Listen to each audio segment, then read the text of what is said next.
आज सासू माँ की 13वीं है। मेहमानों के बीच उदासी ओढ़कर नकली आंसू बहाते हुए बहू संजना अब उकता गई थी। एक ननद को छोड़कर बाकी सभी मेहमान जा चुके थे। अब उसे इंतजार था सासू माँ की विरासत में छोड़ी हुई चीज़ें देखने का। उनकी अलमीरा के चाबी की जानकारी केवल ननद मीना को ही थी। उसने सबके सामने अलमीरा खोली। सामने ही लॉकर की चाबी और एक कागज का पुर्जा पड़ा था। मीना ने माँ को लिखा हुआ संदेश पढ़ा। माँ ने अपने जेवर इकलौती पोती और बेटी के नाम किए थे। कैश रुपयों में बेटे का अधिकार था। उनके सभी नए पुराने कपड़े गरीब महिलाओं में बांट दिए जाने का जिक्र था। एक सीलबंद पैकेट था जिसके ऊपर एक पिन की हुई कागज पर लिखा हुआ था, यह पैकेट बहू के लिए है, लेकिन वो इसे अपने बेटे मेरे पोते अनुज की शादी के 1 वर्ष बाद ही खोल सकेगी। मेरी अंतिम इच्छा के अनुसार तब तक यह बैंक के लॉकर में रख दिया जाए। बेटे ने वह पैकेट बैंक के लॉकर में रखवा दिया। दिन गुजरते गए। 6 महीने बाद अनुज की शादी हो गई। सगाई पहले ही हो चुकी थी। बहू आराधना के घर में आते ही संजना ने कुछ राहत महसूस की। अब वो अपना ध्यान अपने पति और अपने स्वास्थ्य पर ही देना चाहती थी। वह बात बात पर बहू को निर्देश देती, लेकिन आराधना उसके कहे को एक कान से सुनकर दूसरे से झटक देती। सास की कही हर बात का उल्टा जवाब देती। धीरे धीरे उसने सास को रसोई से बेदखल कर दिया। समय गुजरता रहा और संजना हालात से समझौता करती गई।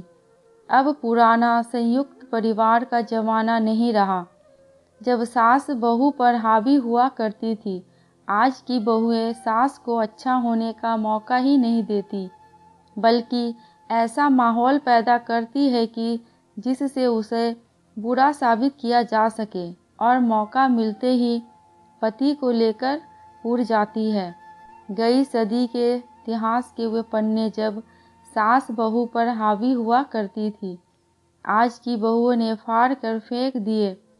सास कितनी भी पढ़ी लिखी और समझदार हो, लेकिन बहू स्वतंत्र ही रहना चाहती है और इसके लिए जाल बुनती ही रहती है और सास का नाम ही परिवार की सूची से मिटा देना चाहती है।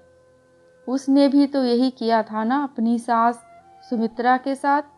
वो पढ़ी लिखी सुलझे विचारों की महिला थी और अपनी पुराने विचारों की सास से मिले हुए कष्टों को भूलकर संजना को हर तरह से सुविधाएं, सहयोग और प्यार देकर सास के नाम पे लगे मनहूस धब्बे को हमेशा के लिए मिटाकर नया इतिहास रचना चाहती थी। लेकिन संजना क्षण भर भी खुशी ना दे सकी उन्हें। आज उसे सास की बहुत याद आ रही थी। तभी सामने लगे कैलेंडर पर उसकी निगाहें पड़ गई।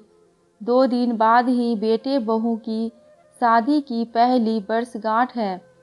सास की वसीयत के अनुसार 1 साल पूरा हो चुका था। तीसरे दिन ही वो बैंक जाकर लॉकर से अपने नाम का पैकेट निकलवा कर ले आई।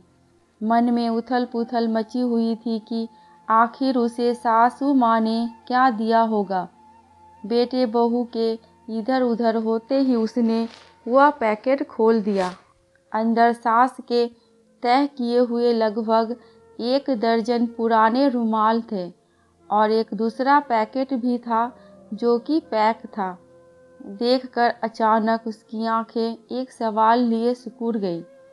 साथ ही पिन की हुई कागज पर लिखे शब्द पढ़ने लगी। बहू, ये वे रुमाल है जिनसे मैंने बेटे का विवाह होने के 1 साल बाद से मृत्यु पर्यंत आंसू पोंछती रही। पढ़कर उसकी आंखों से अविरल आंसू बहने लगे। रोते रोते उसने दूसरा पैकेट खोला। उसमें उतने ही बिल्कुल नए रुमाल थे और वैसा ही कागज का टुकड़ा पिन किया हुआ था। उसे कहीं से सास की आवाज़ सुनाई दी, बहू रो रही हो ना? ये रुमाल तुम्हें अपनी अंतिम सांस तक आंसू पोंछने के काम आएंगे।